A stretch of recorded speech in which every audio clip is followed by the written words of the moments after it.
মাজুলীত কেন্দ্ৰীয় ৰাজ্যিক মন্ত্ৰী পবিত্ৰ মাৰ্ঘেৰিটা। মাজুলীৰ উন্নয়নৰ দায়িত্ব ল'লে পবিত্ৰ মাৰ্ঘেৰিটাই। পঞ্চায়ত নিৰ্বাচনৰ মিত্ৰ দলৰ লগত আসন ভাগ বতৰাক লৈ এক আলোচনাত মিলিত হয়। সাংসদ গৌৰৱ গগৈ, অখিল গগৈ, লুৰিণ গগৈক আক্ৰমণ পবিত্ৰ মাৰ্ঘেৰিটাৰ।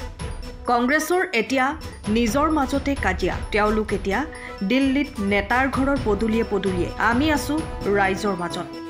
তেওঁলোকে ভালে থাকক, সত্ৰ নগৰীৰ পৰা আশীৰ্বাদ কৰিছো আৰু ৰাইজৰ মাজৰ পৰা আঁতৰি গৈ থাকক এয়া কামনা কৰিছো। যিহেতু গৌৰৱ গগৈ মাজুলীত নাহে, মই মাজুলীৰ উন্নয়নৰ কাম কৰি যাম। এতিয়াৰ পৰা যোৰহাটৰ সাংসদ মাজুলীৰ সাংসদ ৰূপে মোক পাব বুলি মন্তব্য কৰে পবিত্ৰ মাৰ্ঘেৰিটাই। ইয়াত মূলতঃ প্ৰাৰ্থিত্বৰ মিত্ৰতাৰ লগতে অন্যান্য সাংগঠনিক বিষয় সম্পৰ্কে আলোচনা কৰিবলৈ সন্মানীয় আমাৰ জিলা সভাপতি মহোদয় আৰু সন্মানীয় স্থানীয় বিধায়ক মহোদয়ৰ উপস্থিতিত জ্যেষ্ঠ কাৰ্যকৰ্তা পদাধিকাৰীসকলৰ লগত আমাৰ এখন আলোচনা হ'ব।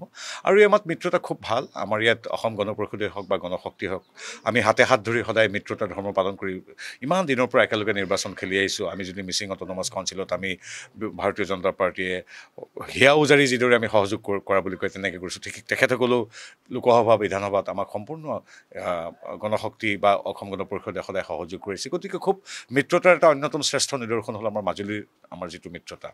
আৰু জানে আপোনালোকে যে বিগত নিৰ্বাচনত আমি সমগ্ৰ অসমতে এক অভূতপূৰ্ব ফলাফল লাভ কৰিছিলোঁ। 14খনৰ ভিতৰত 11খন আসন। আৰু ইয়াত মাজুলীৰ যদি আমি বিধানসভালৈ চাওঁ, মাজুলীৰ বিধানসভাতো আমাক বিপুল ভোটৰ আমাৰ ব্যৱধানত আমাৰ মিত্ৰজোঁটৰ প্ৰাৰ্থী বিজেপিৰ প্ৰাৰ্থীগৰাকীক বিজয়ী কৰিছিল যদি আমি ইয়াত গণনা কৰোঁ। গতিকে মাজুলীবাসীৰ আশীৰ্বাদ সদায় আমাৰ লগত আছে। নৰেন্দ্ৰ মোদীদেৱৰ প্ৰতি বা হিমন্ত বিশ্ব শৰ্মাদেৱৰ লগতে আমাৰ স্থানীয় নেতৃবৃন্দ বিধায়কৰ পৰা আমাৰ সভাপতিলৈকে সকলোৰে প্ৰতি আশীৰ্বাদ আছে।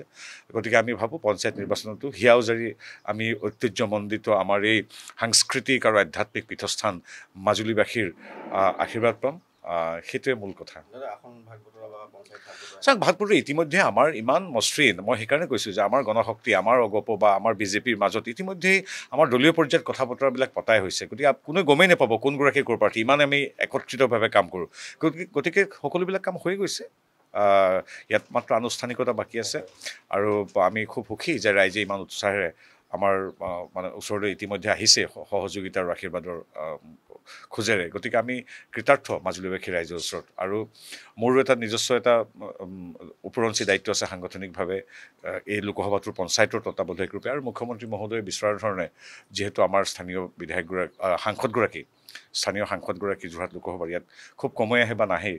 গতিকে ইয়াৰ উন্নয়নমূলক কামবিলাক যাতে সাংসদৰ দৃষ্টিকোণৰ পৰা যিখিনি ভালকৈ কৰা হয় সেইখিনি কৰিবৰ কাৰণে এতিয়াৰ পৰা মাজুলীবাসী ৰাইজে মোক স্থানীয় সাংসদ ৰূপে পাব। যিহেতু সন্মানীয় যিগৰাকী সাংসদ তেখেত নতুন দিল্লীতে মূলতঃ ব্যস্ত থাকে।